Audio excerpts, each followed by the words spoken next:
We are familiar of this story, mga kapatid. And the Lord repented of the evil which he thought to do unto his people. So, nagbago ba ang isip ng Diyos? Oh, ayan. So, nagbago po because of the prayer of Moses, because of the intercession of Moses. Isa po itong record, mga kapatid, sa Biblia. Hindi po natin ito maikakaila.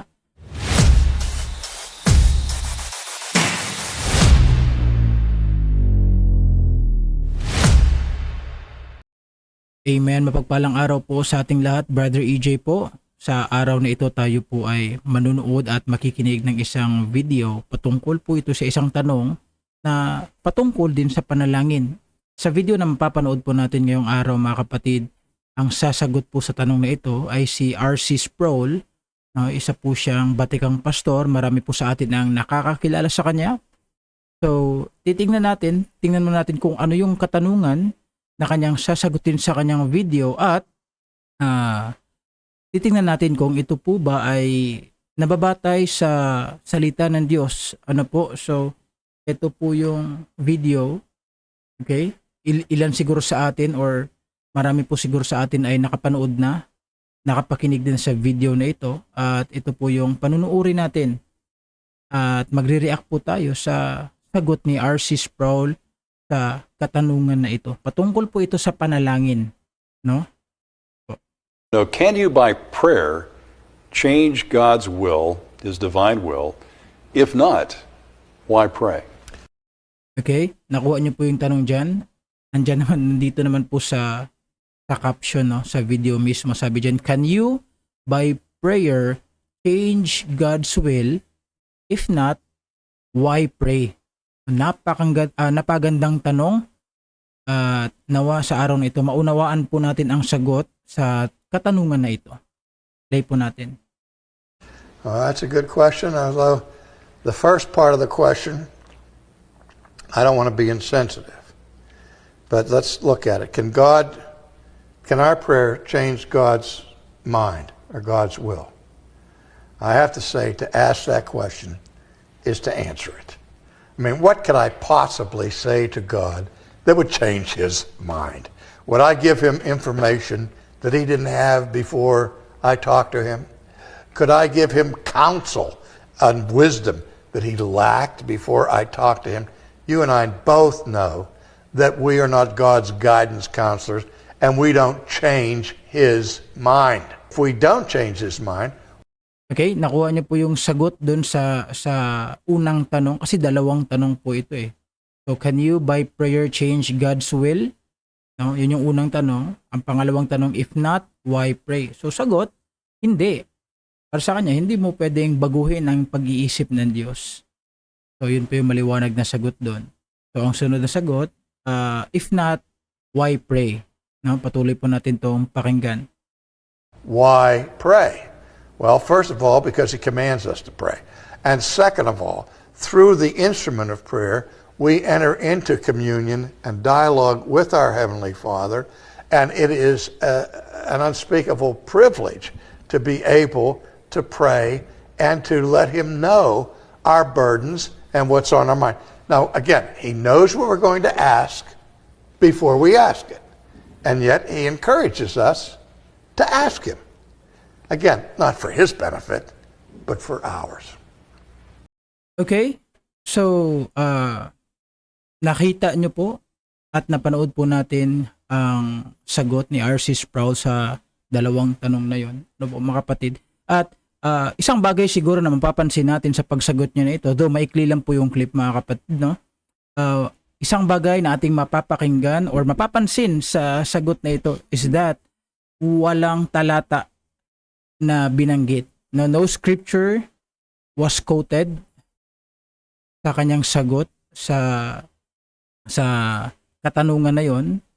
Ano po? At gusto ko lang pong sabihin, mga kapatid, na magre-react na po tayo dito kasi tapos na po yung video. Gusto ko lang pong sabihin sa ating lahat na ang katotohanan po, meron po talagang kalooban ang Diyos na permanente.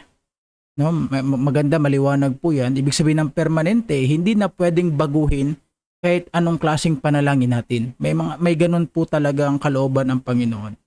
At the same time, meron din po tayong mga prayer, meron din po tayong mga panalangin na minsan hindi binibigay ng Diyos, hindi niya binibigay sa atin, at ang Diyos lang mismo ang nakakaalam kung bakit.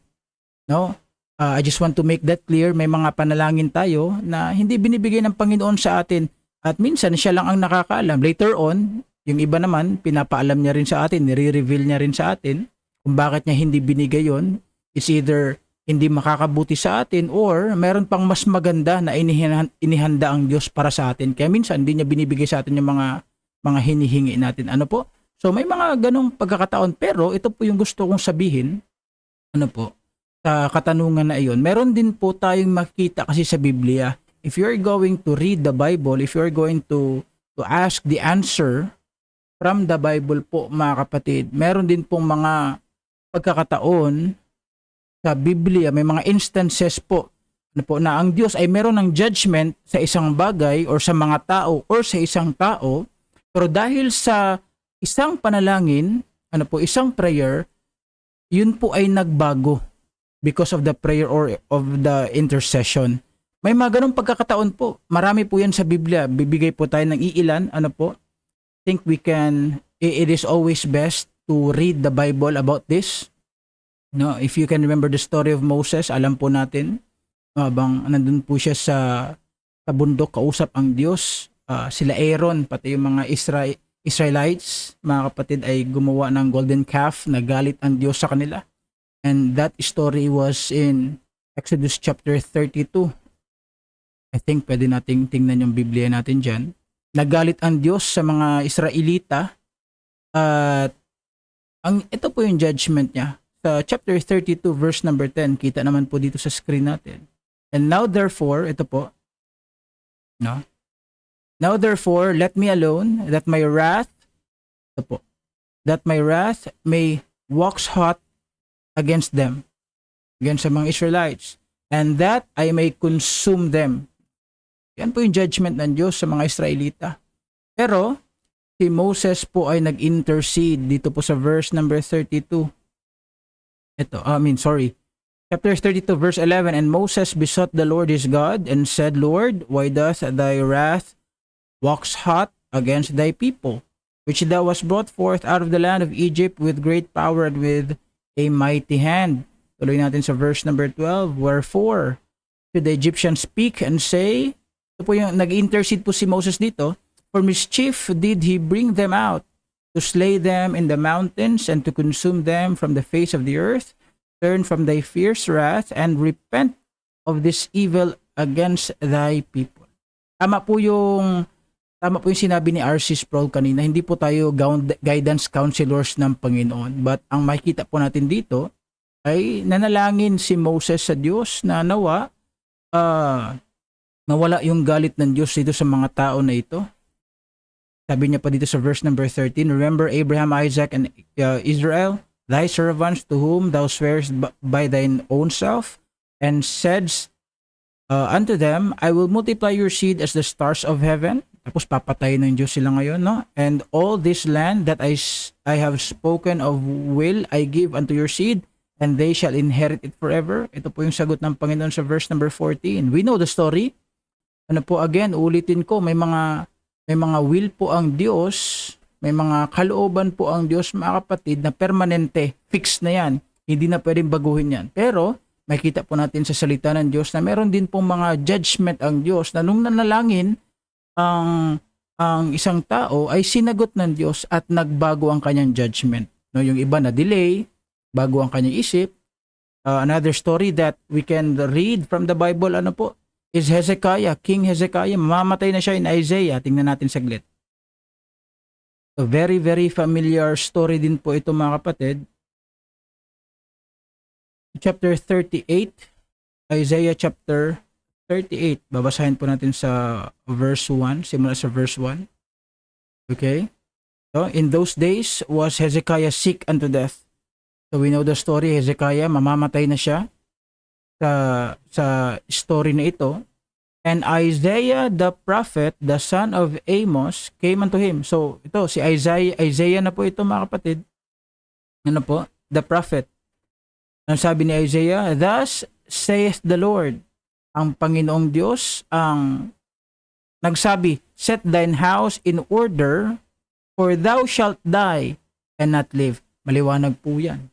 Ano po? Highlight natin. Yan. Thus saith the Lord. Ang Diyos na ang nagsabi na mamamatay si Isaiah. Sabi dito sa verse number 2, then Hezekiah turned his face toward the wall and what? Prayed. Nakita niyo po yan? And prayed unto the Lord. Nanalangin si Isaiah nung narinig niya yung sinabi ni nanalangin si Hezekiah nung napakinggan niya at narinig niya ang sinabi ni Isaiah sa kanya. Verse number 3, and said, ito sabi ni King Hezekiah, remember now, O Lord, I beseech thee, how I have walked before thee in truth and with a perfect heart, and have done that which is good in thy sight. And Hezekiah wept sore. Anong sagot dito sa verse number 4? Then came the word of the Lord to Isaiah, saying, verse number 5, go and say to Hezekiah, thus saith the Lord, the God of David, thy father, I have heard thy prayer. Ano po? Maliwanag po yan. I have heard thy prayer. I have seen thy tears. Behold, ito po yung pagbabago ng isip or pagbabago ng pangyayari, mga kapatid. I will add unto thy days 15 years. In short, hindi namatay si Hezekiah. Dinagdagan ng Diyos ang kanyang buhay for another 15 years. Ano po? Marami pa po yan. Makita po natin yung pag-plead ni Abraham sa Sodom. Ano po? Yung mga tao po doon ay na nakatira sa Sodom and Gomorrah. Papatayin ng Diyos. Yun po yung judgment ng Diyos. Pero nakipag-bargain po si Abraham kung meron pong 50 righteous men doon sa kwento ni ni Abraham ay hindi niya gugunawin, no? Naging 45, naging 40, 30, at 20 hanggang 10. Hanggang sa wala talaga, pinaalis na lang sila lahat doon sa kanyang pamilya. Ano po, ginunaw ng Diyos yung Sodom and Gomorrah. So, pwede. May mga pagkakataon po sa Biblia, mga kapatid, na minsan sa ating panalangin ay yung judgment ng Diyos or yung pwedeng mangyari na sana ay nababago because of prayer, yung panalangin po natin. Ano po? At gusto ko lang pong banggitin doon about sa video po, mga kapatid, no? Dito.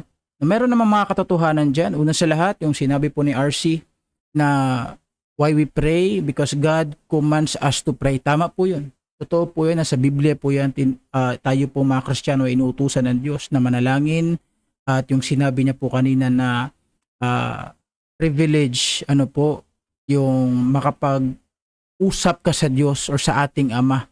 Ano po, masabi mo yung mga burdens mo, mga problema mo. Though alam na ng Diyos, totoo po yun, alam na ng Diyos ang ating pangangailangan before we ask it. Na nasa Biblia po yan sa Matthew chapter 6. But isa sigurong bagay na hindi niya nabanggit doon sa video, mga kapatid, no, na may mga bagay na hindi sana natin matatanggap. Isang katotohanan, may mga bagay sa ating buhay na hindi sana natin matatanggap, pero dahil tayo ay nanalangin, ibinigay ng Diyos. Now, many of us Christians can testify. Marami po may mga testimony dyan. At yun lang po, paalala, sabi ng Matthew chapter 7, verse 7, tingnan natin ulit yung Biblia natin. Inutusan po tayong humingi para tayo ay makatanggap. No? Yan po yung katotohanan ng salita ng Diyos. Marami pa po, pero ito po iilan lang. Ilang mga talata lang po ang babasahin natin yan. Ask and it shall be given you. So in contrary, if you will not ask, no, meron din naman mga pagkakataon na hindi tayo humingi, binigay pa rin ng Diyos. Kasi nga alam niya yung pangangailangan natin. Pero maraming mga pagkakataon sa ating buhay na tayo ay humingi at ibinigay ng Diyos. Ask and it shall be given you. Seek and you shall find. Knock and it shall be open unto you. Now, James chapter 4 verse 2. So familiar din po to sa atin. Minsan hindi tayo nakakatanggap. Bakit? Dahil hindi tayo humingi. And James chapter 4 verse 2. Ye lust and have not, ye kill and desire to have and cannot obtain. Ye fight and war. Sabi dito. So, yet ye have not. Kita niyo po yan. Yet ye have not, Why? Because ye ask not. No? Yan po, ito pong mga talata na ito ay nag-encourage sa ating mga Kristiyano na humingi at manalangin sa ating Diyos. Alam po natin, totoo po yun na alam na ng Diyos ang ating mga pangangailangan. Yan po ay totoo. Pero inutusan tayo ng Diyos na manalangin at marami pong mga pagkakataon, marami pong mga bagay, mga kapatid, na pwedeng mangyari dahil ikaw ay nanalangin. A lot of things may happen because we pray. Ano po? So, patuloy lang po tayong manalangin. Ginawa ko po itong video na ito. The reason why is to encourage Christians to continue to pray. Ano po, ito po yung encouragement na tayo po dapat ay palaging nananalangin. 1 Thessalonians chapter 5 verse 17, pray without ceasing. No, last, gusto ko lang pong